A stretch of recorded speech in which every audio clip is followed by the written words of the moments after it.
Thank you. What I'll attempt to do is briefly summarize a very robust discussion that we had.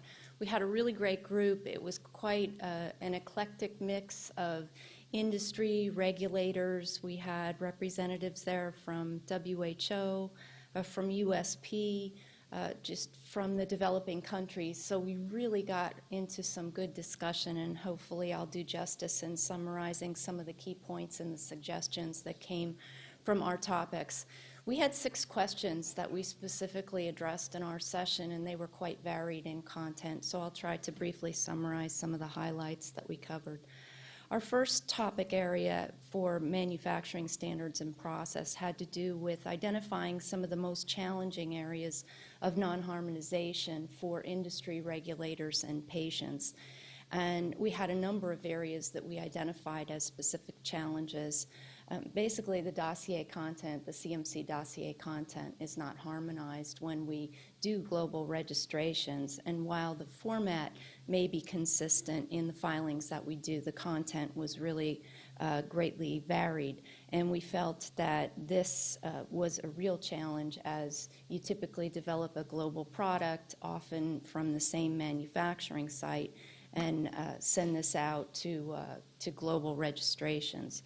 So we talked about the challenges there, and often when the CMC section goes through review and approval, there's many changes that are incorporated as a result of the different health authority reviews. So things like specification changes are very common. When one comes out of the global registration process, you can often end up with many variants of specifications and control strategies, and this creates challenge.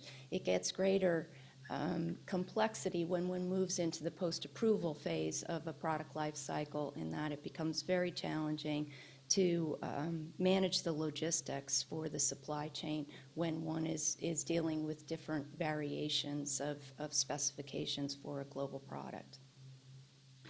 We also talked about all of these challenges really having an impact and inhibiting continuous improvement overall. It was a real challenge for a long product life cycle to coordinate all these global changes. We felt another issue and a challenge is when ICH guidances are implemented inconsistently in individual countries. I think we touched upon that this morning a bit, but usually individual countries can apply additional standards above and beyond the foundation that's been set in ICH, and this can create some additional challenges as well. Often companies specifically file different versions of dossiers in the CMC sections because of IP concerns in certain countries. And so this can in turn lead to the diversity of the number of dossiers that tend to get filed, and then enhanced complexity as we're changing those over the product life cycle. Another area that was identified as a challenge is import testing, and many countries were required to do additional testing beyond the standard product release testing done by the QC group for the product. This can potentially lead to different results, and sometimes can impact potentially product supply or lead to recalls or stock out situations. We talked about some of the areas where we had suggestions to tackle some of these challenges, and we thought it would be really useful if we could develop something like a mutual recognition agreement for dossier review and approval for the CMC content. So once it was reviewed and approved, if it could be recognized by other countries, then we may not lead to such a great evolution and divergence through the product life cycle. We also wondered if the WHO CPP process, that's the Certificate of Pharmaceutical Product process that's in place, whether that could be looked at as a potential process to evolve for CMC reviews. So that was another suggestion that we had. We felt that the fundamental principles that were incorporated under the quality by design paradigm had the opportunity to reduce post-approval changes, but we haven't yet achieved the real benefit and harmonization of the QBD approaches globally. We also said idealistically it would be great if we can get to a global centralized filing procedure, and therefore we file one CMC section. Okay. So that was our first topic. The next topic we tackled in the discussion group had to do with GMPs and how divergent are GMP standards by the different health authorities that inspect our facilities, how impactful has PICS been as a foundation and a format, and what might we suggest there.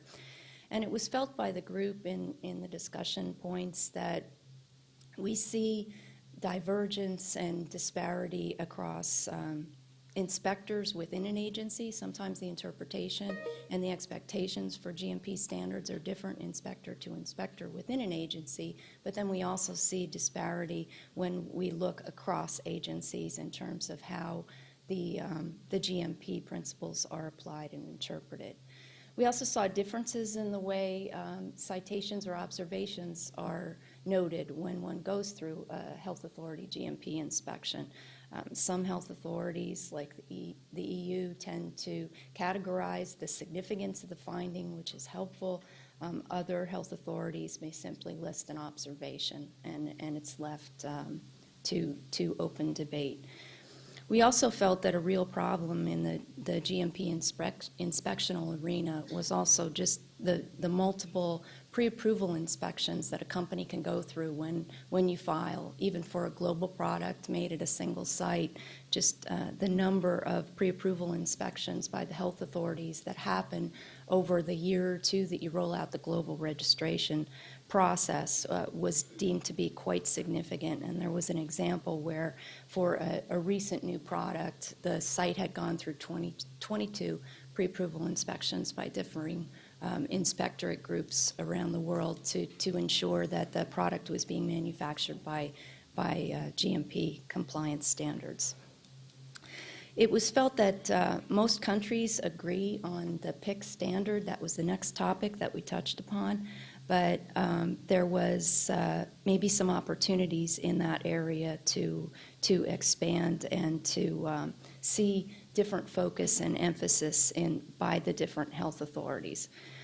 We talked about the WHO pre-qualification inspection program as something that has been better accepted in certain countries, and this included an element of trust, mutual recognition, and credibility that was built into the program overall.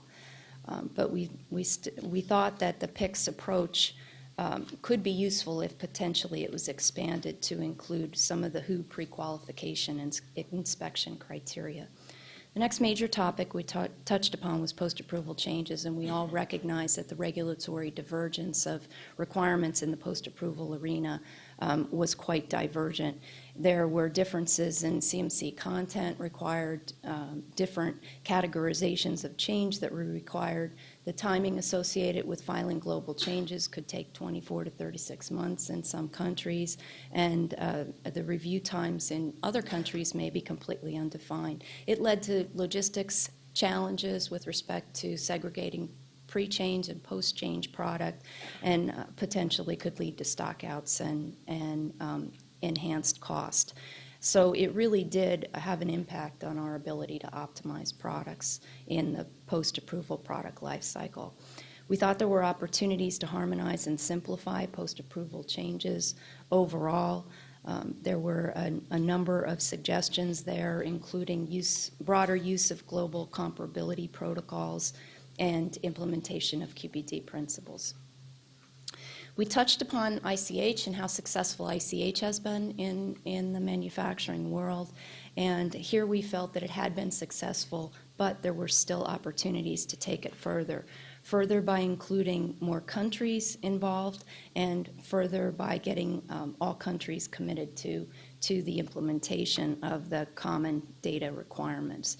We also thought that there would be opportunities to combine ICH with trade agreements to build in that element we talked about this morning on the legal framework. And then we touched upon the challenges of lack of harmonized standards in developing countries. And we came up with a number of suggestions here. I'll just hit some of the key highlights. Multiple pharmacopoeias is a real challenge in the global environment. They're not harmonized, and although we've been working at that effort for many years, we still have made some progress, but have a lot more progress to make. And so there were some opportunities starting to have some global pharmacopoeia meetings, and other opportunities like developing good pharmacopoeia practices, but we felt that there was still a lot to develop. We also thought in developing countries, health authority resources and infrastructure was a real challenge, and looking for opportunities to promote work sharing options and reserve those resources was something we needed to continue our efforts on. I think I'll stop there. Thank you.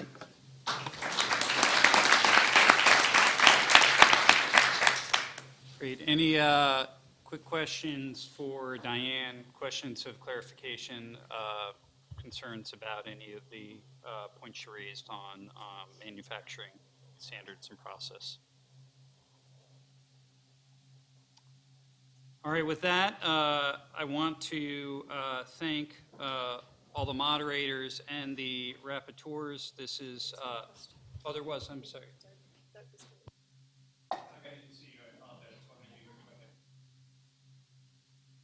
Yeah, this is Doug Throckmorton from the FDA. I just wondered, you talked about the changes that went on after approval, all the manufacturing changes. Are there common threads as to why those changes take place and why regions differ in them? It starts with divergent dossier content, so we're not starting with the same platform.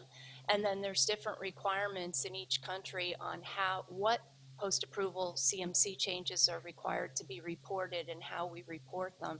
There's also differences in the timing for the review and the approval. So when you start with a non-harmonized platform and then you're going through 150 or 200 countries and you're filing major changes, it can really significantly increase the complexity. I should add as well to that it's not the regulators all driving that. It's the sponsor companies as well that want to make changes for their own reasons. Yeah. Great. Any other last questions for Diane?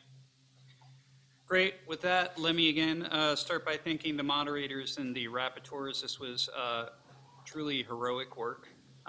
It is a very short period of time with people of very divergent expertise and background and covering all the areas of regulatory diversity in each of these sections is no small task, let alone then 45 minutes later standing up and summarizing that discussion. So I'm hopeful that you can join me in, again, thanking the moderators and the rapporteurs.